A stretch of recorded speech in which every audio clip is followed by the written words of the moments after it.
আমরা এখন science city থেকে চলে এসেছি বিধাননগর মেলাতে। আর বিধাননগর মেলার এই যে হচ্ছে গেট। এমনি সায়েন্স সিটিতে সারাদিন ঘুরে ঘুরে ভীষণ টায়ার্ড হয়ে গেছি, আর মেলা ঘোরার সেরকম কোনো এনার্জি নেই, কিন্তু তবু আসলাম মেলায়। অনেকদিন কোনো মেলা যাওয়া হয়নি, সেজন্য এখানকার আমাদের এখানে যে করুণাময়ীতে মেলাটা বসে সেটা প্রতি বছরই আসি আমরা, তো সেই জন্য এবছরও এসছি। আর বিদেশে এখন কি কিনছি ওখানে, এই যে এই দোকানটা থেকে কটকটি না কি সেগুলো কিনছে, তো সেগুলো খেতে খেতে আমরা মেলায় ঢুকবো। আমার ছেলের এমনি সারাদিন সায়েন্স সিটিতে ঘুরে এমনি ওর পা ব্যথা ভীষণ করছে, ও আর হাঁটতে চাইছে না। তো আমরা তো সবাই মেলায় ঢুকলাম, এখন তো প্রচুর হাঁটা বাকি, মানে প্রচুর হাঁটবো, ঘুরে ঘুরে দেখবো, কিন্তু ও তো এখন ভীষণ টায়ার্ড হয়ে গেছে। আর স্কুলের সোয়েটার পরিয়ে স্কুলের ড্রেস পরিয়ে নিয়ে এসেছিলাম, দাঁড়া এই যে স্কুলের সোয়েটার পরেই আছে, তার কারণ হচ্ছে স্কুলের ড্রেস পরিয়ে নিয়ে এসেছিলাম, স্কুল ইউনিফর্ম পরে নিয়ে এসেছিলাম, তো শুধুমাত্র একটা এক্সট্রা জিন্সের প্যান্ট নিয়ে এসেছিলাম, ওইটা চেঞ্জ করিয়ে দিয়েছি। ওখানকার স্কুলে অডিটোরিয়াম থেকে বের হয়ে যাওয়ার পরে ওটাকে চেঞ্জ করে দিয়েছিলাম। চলো কি নিয়েছো, কি নিয়েছো? কটন ক্যান্ডি খাবে, এত বড়টা খেতে পারবি না। এই যে মেলায়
এবং এই যে কমফোর্টারটা, এই কমফোর্টারটা আমার ভীষণ পছন্দ হয়েছে। তো এখান থেকেই একটা পছন্দ করে কমফোর্টার নিলাম এবং এই দোকান থেকে একটা আমি পঞ্চু নিয়েছিলাম। পঞ্চু আমার বললাম যে প্রথমেই যে আমি কিছু শীতের বস্ত্র নিয়ে যাইনি, তো এখান থেকেই কিনলাম, কিনে আমি পরেও নিয়েছিলাম সেটা সঙ্গে সঙ্গে। এবং এই শাড়িটা আমার খুব পছন্দ হয়েছে। এই শাড়িটার আমি দাম জিজ্ঞাসা করলাম, তো শাড়িটা 4000 টাকা দাম বলছে। তো সেই জন্য শাড়িটারই আর নিইনি, ওই কমফোর্টারটা কিনলাম আর একটা পঞ্চু কিনেছিলাম। দাম 4900, ডিসকাউন্ট দিয়ে 4400 টাকা, আর একটা কম দাম আছে 4500। অবশেষে সমস্ত কিছু কেনাকাটার পরে আর আমরা চলে এসেছি ডিনার করতে। তো এখানে আমার ছেলের জন্য মোমো নেওয়া হয়েছিল এবং আমাদের জন্য হচ্ছে লাচ্ছা পরোটা এবং চিকেন কষা। চিকেন কষা বলতে কড়াই চিকেন, তো তার সাথে গোটা ডিমও ছিল একটা। আর বিদেশ আর বাবুর জন্য সেরকম কিছু পছন্দ হলো না জ্যাকেট, তো ওদের জন্যে আবার তার পরের দিনকে আমাদেরই বাড়ির পাশে এরকম ফ্যাশন সিটি ছিল, সেখানে গিয়ে ওদের জন্যে আবার দুটো দুটো করে সোয়েটার কেনা হলো। বিদেশের একটা জ্যাকেট, আমার আর একটা সোয়েটার, আর আমার ছেলেরও একটা জ্যাকেট আর একটা সোয়েটার, এরকমভাবে কেনা হয়েছে স্মার্ট সিটি থেকে। এই হচ্ছে প্যাকেটের মধ্যে ভরা, অলরেডি কেনাকাটা হয়ে গেছে। এটা সেদিনকার ভিডিও না, এটা পরের দিনকার ভিডিও। তো মোটামুটি শীতের জামা কাপড় আমাদের কেনাকাটা কমপ্লিট। তো আজকের ব্লগটা আমি এখানেই শেষ করছি, আশা করি সবার ভালো লাগবে। এবং তার পরের দিনই হচ্ছে 25শে ডিসেম্বর। 25শে ডিসেম্বরের দিন আমি বাড়িতে রান্নাবান্না করেছিলাম, সেটা হচ্ছে চিকেন কষা। কড়াইতে কষিয়ে নিচ্ছি চিকেনটা। চিকেন কষা আর ফ্রাইড রাইস আমাদের রান্না হয়েছিল 25শে ডিসেম্বরের দিন। সেদিন আর কোথাও বেরোতে যাওয়া হয়নি, তার আগের দিনকেই আমরা এত ঘুরেছি আর 25শে ডিসেম্বর কোথাও বেরোনো হয়নি। আর আমি এদিকে রান্না করছি, এদিকে আর আমার ছেলে ও একটা ছোট্ট খাট্ট একটা ক্রিসমাস ট্রি কিনে নিয়ে এসছে এবং ক্রিসমাস ট্রিটাকে এরকম ওর কম্পিউটার টেবিলের ওপর লাইট দিয়ে সাজিয়েছে। দেখতে অবশ্য ভালোই লাগছে, এরকম ছোট্ট করে সাজিয়েছে। তো বড়দিনের সকালটা আমাদের খুব ভালোভাবেই কেটেছে, বাড়িতেই ছিলাম, আনন্দ করেছি, রান্না বান্না খাওয়া দাওয়া যেটা হয় প্রতি বছর। আর মামুনি ফ্রাইড রাইস রান্না করেছে, আমি চিকেন কষা রান্না করেছি। এই এখন এবার লাঞ্চের পর্ব চলছে, মামুনি বেড়ে দিচ্ছে ফ্রাইড রাইসটা আর চিকেন কষা। এই হচ্ছে আমাদের বড়দিনের লাঞ্চ, এটা হচ্ছে আমাদের বড়দিনের লাঞ্চ।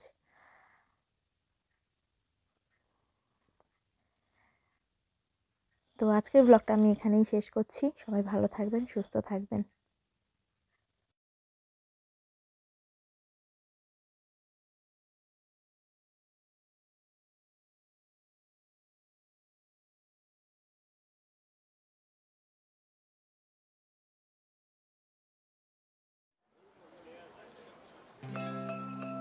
এটা হচ্ছে যে ক্রিসমাস ট্রিটা সাজিয়েছিল সেটারই রাত্রিবেলাকার ভিডিও।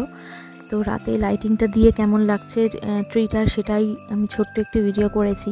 তো এখানে তুলো দিয়ে স্নো করেছিল আর গাছটার মধ্যে অনেক কিছু লাগানো আছে, যেমন বেল, স্টার, আর এই তুলো দিয়ে স্নো করেছে গাছের ওপরে। ছোটো গিফট বক্সটা সান্টা দেয়, এরকম ছোটো ছোটো ডেকোরেশনও নিজেই করেছে। তো দেখতে খুবই ভালো লাগছে।